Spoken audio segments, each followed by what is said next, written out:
So I made a bit of a controversial post yesterday, basically calling out the Conservative Party of Canada, calling them shills, calling them liberals in blue, which they are. Now, a lot of people agreed with me, which kind of sent the whole Conservative Party into a frenzy today with, oh, we all agree that we should be sending money to like foreign aid and money laundering and that we stand with NATO, blah, blah, blah. And everybody disagreed.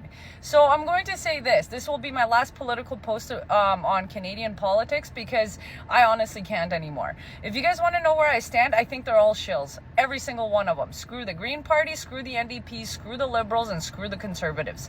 If we're all being very honest, we basically agree with Maxime Bernier, but we want Justin Trudeau out so bad that we will vote for the Conservatives, and we wish that what Maxime or Bernier says that Poilievre says, but he doesn't.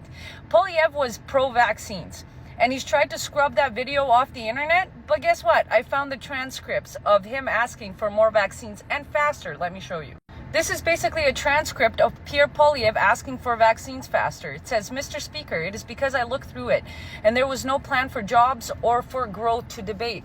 All the Prime Minister has done is lock down businesses that provide the jobs and growth. He has locked them down through his failure and his failure alone to deliver the vaccines that are opening up economies around the world. Interesting. The President of the United States said every single adult in America is now eligible for vaccines. Here in Canada, we have not even had 30 vaccines for 100 people.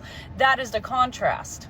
Now, what's also interesting is Pierre Poilievre's wife, Anna, who apparently is from Venezuela, whose father was a banker in Venezuela who came here to Canada and is saying that he was a farmer. A simple farmer, a hardworking man. She was pro-lockdowns, but they scrubbed that off the internet. Her little post where it said, stay the F home. Yeah, Anna, that was you. So technically, you guys are all on the same side. And the only one that's actually speaking out against everything that Canadians feel is Maxime Bernier. But as I said, we don't want to split the vote. And because the whole political situation in Canada is so that we want Justin Trudeau out really bad, and Canadians, all they do is, vote conservative, liberal, conservative, liberal. It's like the same hamster wheel cycle. And all I want to say is, it's all a matrix. It's all a game. There's people in London who are betting on these people. And they're betting on the sheep and how they will vote. And they think that votes will actually help. And you think that you're going to vote your way out of this tyranny that has set in Canada. And the best part is, I had all the bots come out. And they're like, oh, are you a Russian bot? Are you like a Russian spy?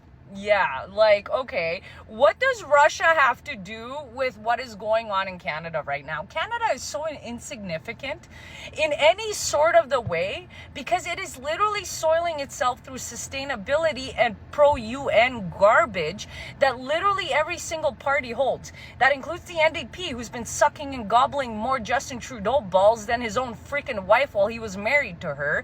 You've got the Green Party, who's led by a drunk old white woman who literally has no idea what she's saying and what she's doing. Then you've got the Liberals that everybody hates because they're idiots, and we've seen what they've done to Canada in the last 9 years. And then you have the Conservatives who have now switched.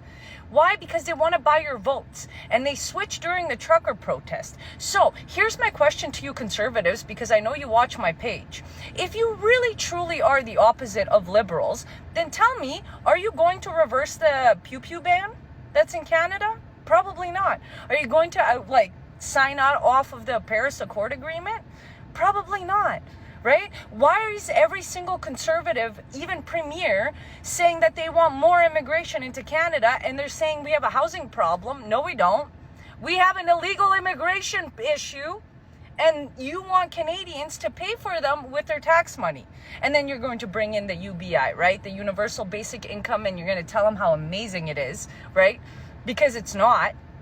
And we've seen how that works during 2020.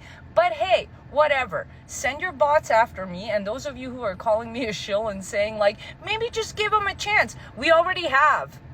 Okay, we've given these conservatives, liberals, and all of these parties so many chances. And I totally understand why a lot of people are like, well, we can't vote for Bernier because we're not going to get enough votes to get Justin Trudeau out. Let me just tell you something. The London people, like the millionaires who bet on who's going to vote who in every single country around the world, they already know the conservatives are going to come in. The whole thing is just a theatrical BS bullshit. But at the end of the day, they're all going to take us down the exact same road.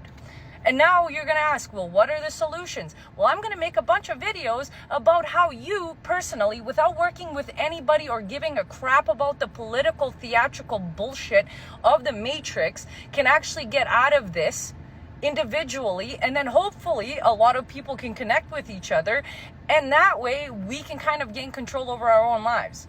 But at the end of the day, if you guys are wondering where I stand politically, they're all assholes. I hate all of them.